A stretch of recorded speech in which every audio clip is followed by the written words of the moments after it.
Poďme si povedať o najväčších problémoch pri líčení. Ťažká, popraskaná a nelichotivá pleť. Nerobte rovnaké chyby, ako som robila ja. V tomto videu vám ukážem, čo robiť a nerobiť pri líčení.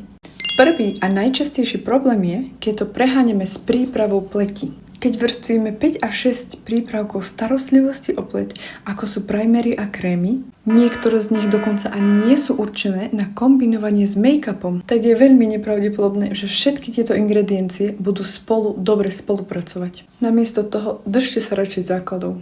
Len hydratačný krém, SPF podľa potreby a primer, ak je to nevyhnutné. Ako ďalšie, nezabudnite pretrepať vašim make-upom. Ingrediencie sa môžu časom oddeliť a tým pádom sa produkt zle nanesie. A ani nevieš, prečo sa ti tvoj obľúbený make-up môže časom zdať zlý. Po tretie, nenanášajte make-up priamo na štetec. Týmto spôsobom sa na tvár nanesie produktu veľa a bude to nerovnomerné. Na tvári budete mať fľaky po štetci a make-up bude citeľne ťažký. Namiesto toho si pripravte štetec a make-up si nanieste na ruku, kde ho pekne rozpracujeme a produkt sa pekne nanesie na štetec. Týmto spôsobom dosiahneme hladké a rovnomerné rozloženie produktu. Teraz môžeme začať len jemne pritlačať na kožu. A pozrite sa, aké je to hladké a rovnomerné. Ale úprimne, húbka je u mňa stále ten najobľúbenejší spôsob nanášania. Nenanášajte príliš veľa púdru, hlavne ten s lesklým finishom.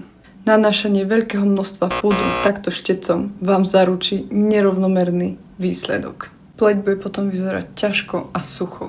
Namiesto toho použite labutinku a púdre matné a rozjasňujúce, ktoré sa dobre hodia k tónu vašej pleti. Aplikovaný púder nenanášajte priamo na pleť, ale púder prv rozpracujte, aby bol rovnomerný a hladký.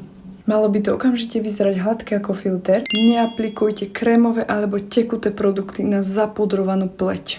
Po nanesení ich to vysuší a taktiež odlíči make-up pod ním. Vyzerá to veľmi neprirodzene a ani sa to nedá pekne rozblendovať. Dávajte si pozor najmä s takýmito zafarbenými produktami. Takže namiesto toho sa uistite, že tekutý alebo krémový produkt aplikujete na nezapudrovanú pleť. Je to oveľa jednoduchšie, pretože produktu dá viac času na zapracovanie a ak je make-up ešte mokrý, v skutočnosti sa zmieša s produktom. Dávam prirodzenejší a prispôsobivejší odtieň.